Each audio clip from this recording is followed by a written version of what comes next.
Coucou tout le monde, bienvenue à ma nouvelle vidéo YouTube. Aujourd'hui je vais vous montrer comment je fais une amande au chablon avec une pose un peu plus automnale.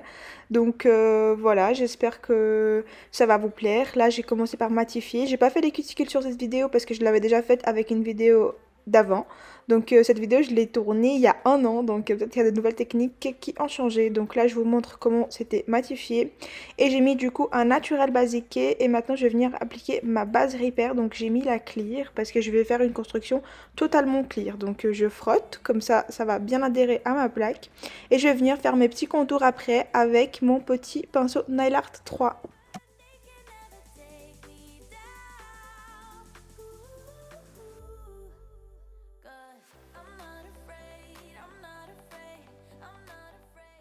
Après avoir catalysé du coup ma base, je vais venir vous montrer comment j'enlève le chablon. Ces chablons qui sont pré-découpés, il faut les enlever par le côté pour pas que ça se déchire.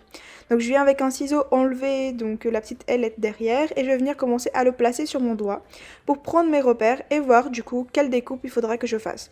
Donc moi je mets le chablon légèrement vers le haut pour ma plaque. Donc si vous ne vous sentez pas à l'aise avec ce genre de choses, avec ce genre d'informations, n'hésitez pas à vous retourner vers une formatrice pour du coup refaire une petite remise à niveau avec ça. Donc là, je prends mes repères et je vais commencer à couper. Là, quand j'ai tourné, j'allais prendre mes repères et j'ai vu que mon chablon était de travers. Donc je suis venue tirer mon ailette pour pouvoir le remettre droit. Donc quand la ligne noire, elle est alignée au centre de mon ongle, donc au centre de mon doigt, je vais commencer à prendre mes repères. Donc mes deux points zéro et la distance entre du coup mon point zéro et le chablon, donc le trou, et je vais venir le découper pour pouvoir l'emboîter correctement à mon doigt.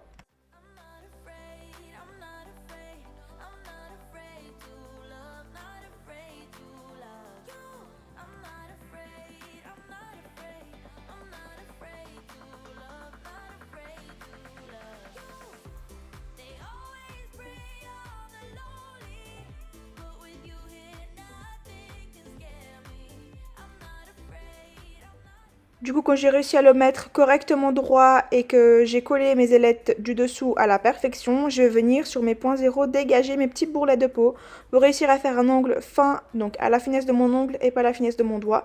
Donc comme ça, je vais réussir correctement à placer ce chablon pour pouvoir faire mon rallongement. Comme je vous avais dit, j'allais faire donc une construction entièrement clear. Donc là, je viens déposer l'acrygel clear avec un bâtonnet en buis et je vais venir le travailler avec l'autre côté du bâtonnet qui a été un peu humidifié avec du cleaner classique, donc celui qui contient l'étiquette rouge. Donc je viens tapoter et créer mon extension en faisant bien attention à mes points zéro et à descendre correctement donc sur les parallèles pour avoir donc correctement le remonté de la forme amande. Donc moi je travaille comme ça et j'essaie de travailler le plus en finesse possible, comme ça évite que j'ai trop de l'image. Donc quand c'est catalysé, voilà, quand je suis satisfaite c'est catalysé, je vais venir pincer le chablon et le retirer vers le bas. Sur cette pose, j'ai utilisé le All-in-One Silicone Pink, mais aujourd'hui avec un peu plus d'expérience, moi j'aurais préféré utiliser le gel fibre clear. Pourquoi? Pour la résistance. Parce que je me souviens que quand j'ai porté cette pose, je la sentais quand même légèrement flexible. Donc je pensais que juste l'acrygel ça allait être assez suffisant pour tenir la pose, mais du coup je pense qu'aujourd'hui j'aurais quand même utilisé le fibre clear, comme ça je trouve que ça sera un peu plus solide, surtout pour la longueur. Donc ce gel là n'est pas aussi bien adapté pour une longueur pareille. Donc voilà, donc je vous montre comment je l'ai fait. Je suis venue d'abord lisser correctement ma pose avec, donc j'ai travaillé en deux fois parce qu'avec la longueur que j'ai et un gel auto-égalisant, bah du coup c'est mieux de le faire en deux fois. Donc là je suis venue lisser, je vais tourner correctement mon doigt pour utiliser la gravité et puis après je vais revenir encore une fois faire une deuxième couche.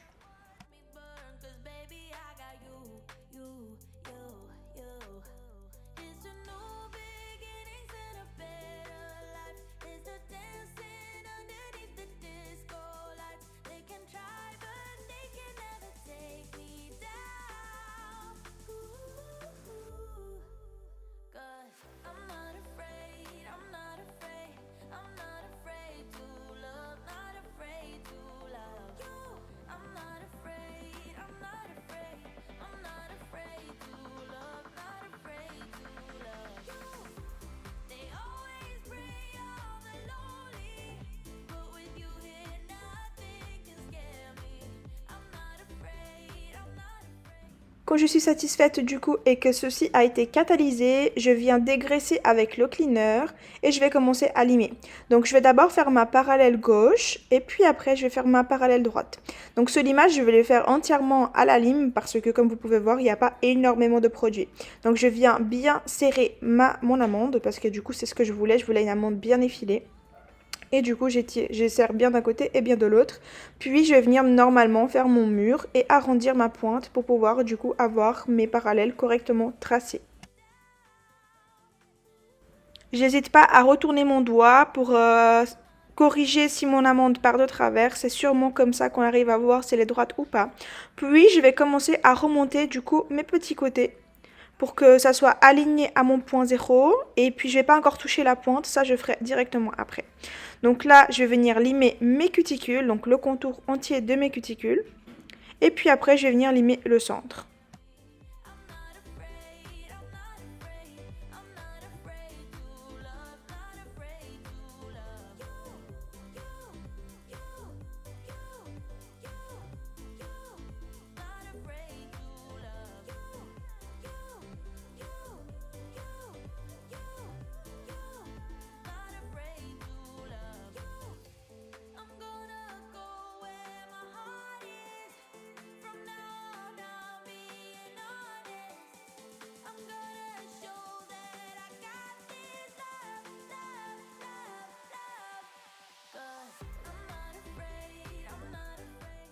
Là, je vous laisse analyser un petit peu le limage de partout. Il n'est pas encore fini, mais je vous conseille énormément de faire ça pendant que vous limez. Il faut bien regarder de face, de côté, le séqueur et tout ça pour voir si on a plus de produit d'un côté que de l'autre. Donc là, je vais venir finir donc, là où il s'était pas limé et arrondir correctement mon limage pour que ça soit fin, lisse et propre.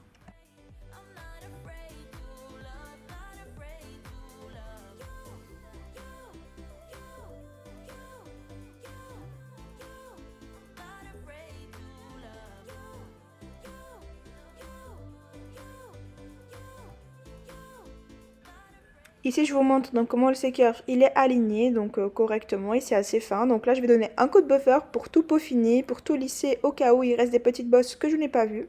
Et puis après, je vais vite laver mes mains pour vous montrer le résultat donc de la construction brute.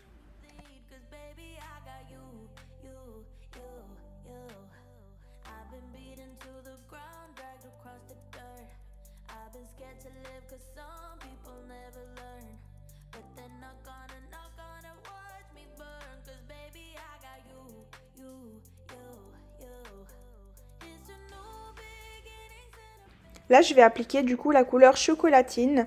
Donc, je suis venue repousser ma cuticule pour pouvoir appliquer le plus proche possible. Donc, le plus en dessous possible. Et je vais venir l'étirer correctement. Donc là, c'est ma première couche, mais je fais quand même attention que ça ne soit pas du tout épais. La première couche, c'est vraiment la couche qui va adhérer donc, à la construction. Donc, je viens bien l'étirer et je vais venir avec un petit pinceau faire le contour.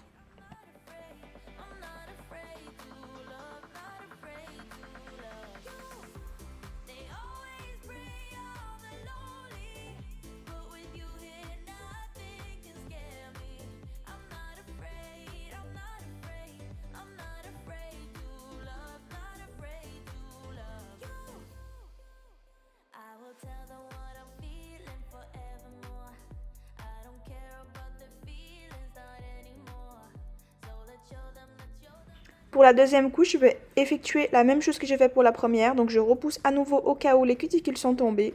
Et je vais venir à nouveau. Donc là, je vous montre, regardez comment il y a un petit bout de ongle qui ressort quand on repousse la cuticule. Donc là, je vais à nouveau appliquer ça. Et je vais faire le contour aussi avec mon petit pinceau.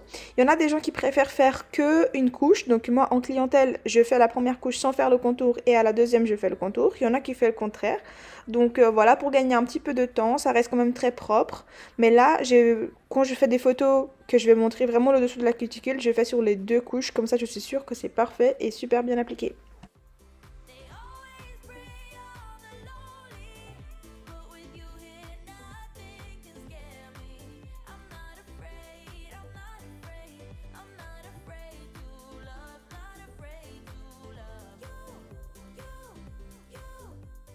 Là, je vous montre les flakes donc, que j'ai trouvé sur AliExpress. Ils sont super jolis. Je trouve qu'ils se sont bien mariés avec du coup cette couleur chocolatine. Donc là, quand c'est bien sorti de la lampe, je ne perds pas la couche collante. Donc, faut pas trop catalyser non plus. Et je viens donc juste frotter le petit flake sur l'ongle. Il va adhérer. Donc, c'est juste pour faire une petite touche de paillettes avant de faire le reste de la déco que je vais faire. Donc, j'étais super satisfaite. J'ai trop aimé. Donc, j'aurais même pu garder que directement comme ça parce que c'est super joli, mais je voulais faire quelque chose de différent.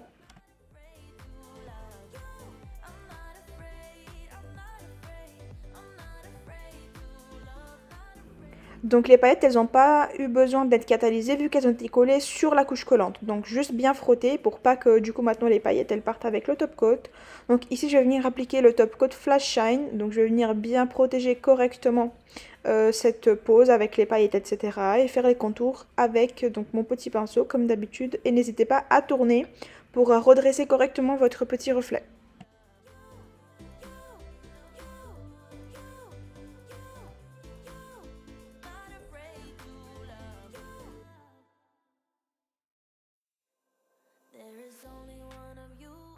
Pour la prochaine partie de la décoration, donc moi je vais utiliser la couleur Pardon avec le top coat Flash Shine que je vais venir mélanger un tout petit peu avec mon pinceau pour faire quelque chose de clear, d'assez vitrail.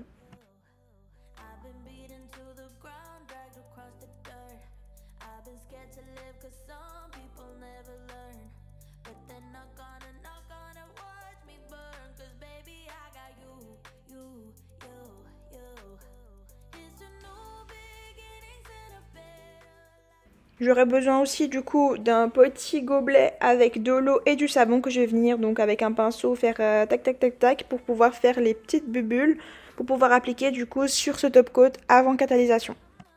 Donc là je prends mon pinceau nail art avec le petit mélange qu'on avait fait du top coat avec la couleur. Et puis je vais venir donc faire le contour, mettre un petit peu là où j'ai envie qu'il y ait des bulles, donc un petit peu partout. Donc je contourne un petit peu les paillettes et voilà. Et ne surtout pas catalyser avant de mettre les bulles.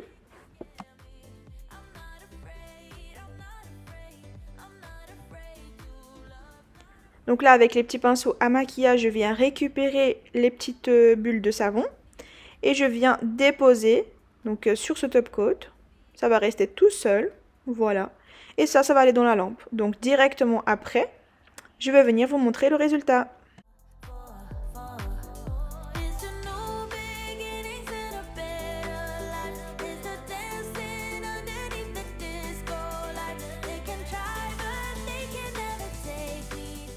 Voilà, cette vidéo est terminée, j'espère qu'elle vous a plu, donc je vous montre le résultat de cet effet. Donc j'avais trouvé cette pose sur internet, pas avec les flakes, juste avec les bulles, mais j'ai voulu rajouter un petit peu ma touche, donc j'espère qu'elle vous a plu. N'hésitez pas à vous abonner sur mon compte Instagram Nails Company Switzerland et Massé d'ongles, et je vous dis à la semaine prochaine, bisous bisous.